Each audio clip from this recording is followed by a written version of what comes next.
ಎಲ್ರಿಗೂ ನಮಸ್ಕಾರ. ಬಾಯಲ್ಲಿ ನೀರುರಿಸೋ ಒಮ್ಮೆ ತಿಂದ್ರೆ ಕೈ ಬಿಡದಾರ್ದಷ್ಟು ರುಚಿಯಾದ ಮೃದುವಾದ ರವೆ ಉಂಡೆ ಮಾಡೋದು ಹೆಂಗಂತ ಇವತ್ತು ತೋರಿಸ್ಕೊಡ್ತೀನಿ ಬರ್ರಿ. ಅರೆ ಉಂಡೆಗಳನ್ನು ರೌಂಡ್ ಆಗಿ ಕೈಯಿಂದ ಸರಿಯಾಗಿ ಕಟ್ಟಕ್ಕೆ ಬರಂಗಿಲ್ಲನ್ರಿ ನಿಮಗೆ? ಹಂಗಂದ್ರೆ ಚಿಂತೆ ಬಿಡ್ರಿ, ಅದಕ್ಕೊಂದು ಸಿಂಪಲ್ ಟಿಪ್ಸ್ ತಂದೀನಿ. ಅದಕ್ಕೋಸ್ಕರ ನೀವು ವಿಡಿಯೋನ ಕೊನೆವರೆಗೂ ತಪ್ಪದೆ ನೋಡ್ರಿ.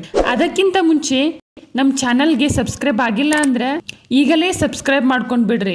ನಾನಂತೂ ಈ ರವೆ ಉಂಡೆಯನ್ನು ಅಮ್ಮನ ಕೈಯಿಂದ ಕೇಳಿ ಇವತ್ತು ಮಾಡಿ ನೋಡಿದೆ. ಅಂದ್ರೆ ಹೇಳ್ತಿರೋದು ಅಷ್ಟು ರುಚಿ ಬಂದೈತಿ. ಈ ನೋಡ್ತಿರುವಾಗ ನಿಮ್ಮ ಬಾಯಾಗೂ ಕೂಡ ನೀರು ಉಡಿಸ್ತಿರ್ಬೇಕಲ್ಲ. ಅಬ್ಬಾ, ನಂಗಂತೂ ಇದು ತುಂಬ ಫೇವ್ರೆಟ್ ಆಗಿಬಿಟ್ಟೈತಿ. ಇದನ್ನು ಮಾಡುವ ವಿಧಾನ ಹೆಂಗೈತಂತ ನೋಡ್ಕೊಂಡು ಬರೋಣ ಬರ್ರಿ. ಸರಿ ಬಿಡ್ರಿ, ಇನ್ನು ತಡ ಮಾಡೋದು ಬೇಡ. ಇದನ್ನು ಮಾಡುವ ವಿಧಾನ ಹೆಂಗೈತಂತ ನೋಡ್ಕೊಂಡು ಬರೋಣ ಬರ್ರಿ. ಮೊದಲಿಗೆ ಒಂದು ಅಗಲವಾದ ಪಾತ್ರೆ ತೊಗೊಂಡಿನಿ.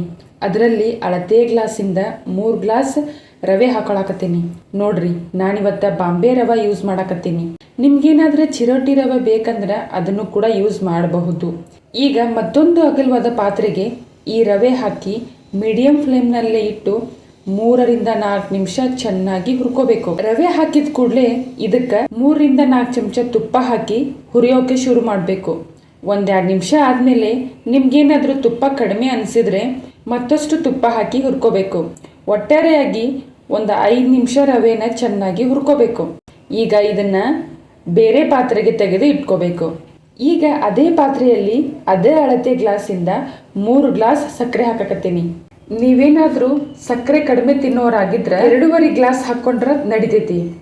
ಈಗ ಇದಕ್ಕೆ ಸಕ್ಕರೆ ಮುಳುಗುವಷ್ಟು ಅಂದ್ರೆ 1.5 ಗ್ಲಾಸ್ ನೀರು ಸೇರಿಸಿ ಸಕ್ಕರೆ ಚೆನ್ನಾಗಿ ಕರಗೋ ತನಕ ಕೈಯಾಡಿಸ್ಬೇಕು. ಸಕ್ಕರೆ ಎಲ್ಲ ಕರಗಿ ಚಂದಾಗ ಕುದಿಯೋಕೆ ಶುರು ಆದಮೇಲೆ 1-3 ಏಲಕ್ಕಿ ಜಜ್ಜಿ ಪುಡಿ ಮಾಡಿ ಇದಕ್ಕೆ ಸೇರಿಸ್ಬೇಕು. ಈಗ ಪಾಕ ಬಂದೈತೋ ಇಲ್ಲಂತ ಚೆಕ್ ಮಾಡೋಣ ಬರ್ರಿ.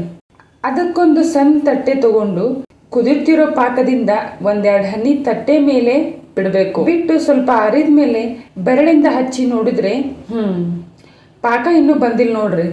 ಇನ್ನೂ 1 ನಿಮಿಷ ಕುದಿಯೋಕೆ ಬಿಡೋಣ. ಸರಿ, ಈಗ ಮತ್ತೊಮ್ಮೆ ಚೆಕ್ ಮಾಡೋಣ. ಹೌದು, ಈಗ ಪರ್ಫೆಕ್ಟ್ ಆಗಿ ಬಂದೈತಿ. ಹೆಬ್ಬೆರಳು ಮತ್ತು ತೋರ್ಬೆರಳು ನಡುವೆ ಈ ಪಾಕ ಹಿಡಿದು ಎಳೆದ್ರೆ 1 ಎಳೆ ಬಂದಿರಬೇಕು. ಅದೇ ನಮ್ಮ ಉಂಡೆ ಮಾಡುವ ಸರಿಯಾದ ಪಾಕ.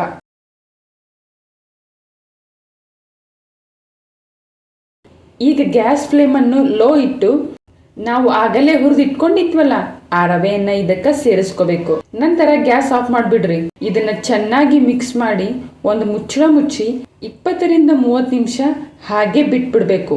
ಈ ನಡುವೆ ನಾವು ಡ್ರೈ ಫ್ರೂಟ್ಸ್ನ ತುಪ್ಪದಲ್ಲಿ ಹುರ್ಕೊಂಡು ಬರೋಣ ಬನ್ನಿ.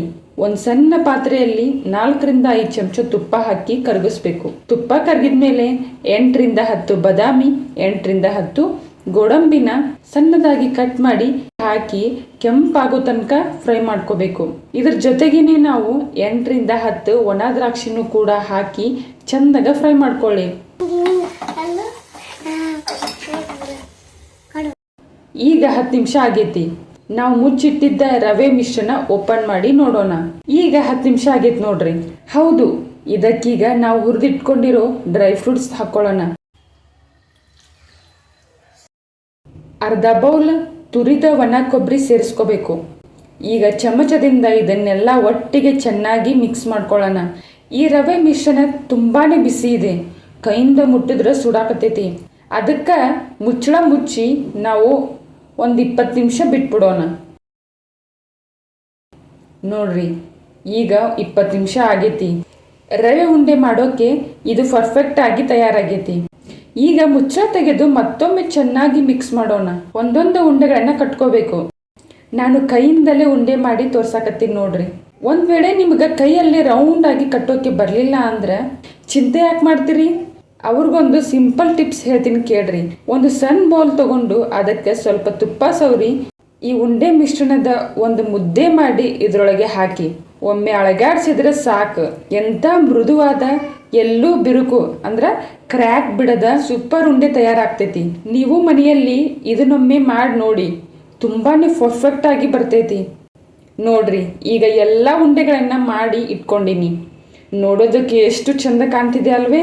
ರುಚಿಯಂತೂ ನಿಜಕ್ಕೂ ಅದ್ಭುತವಾಗಿ ಬಂದಿತ್ತು. ಈ ಸಲ ನಾಗರ ಪಂಚಮಿ ಹಬ್ಬಕ್ಕೆ ನೆಕ್ಸ್ಟ್ ಯಾವ ರೆಸಿಪಿ ಬೇಕು ಅಂತ ನಮ್ಗೆ ಕಮೆಂಟ್ ಮೂಲಕ ತಿಳಿಸ್ರಿ. ಇದೇ ತರಹದ ವಿಶೇಷ ಹಬ್ಬದ ರೆಸಿಪಿಗಳಿಗಾಗಿ ನಮ್ಮ ಚಾನಲ್ಗೆ ಸಬ್ಸ್ಕ್ರೈಬ್ ಆಗೋದನ್ನು ಮಾತ್ರ ಮರಿಬೇಡ್ರಿ.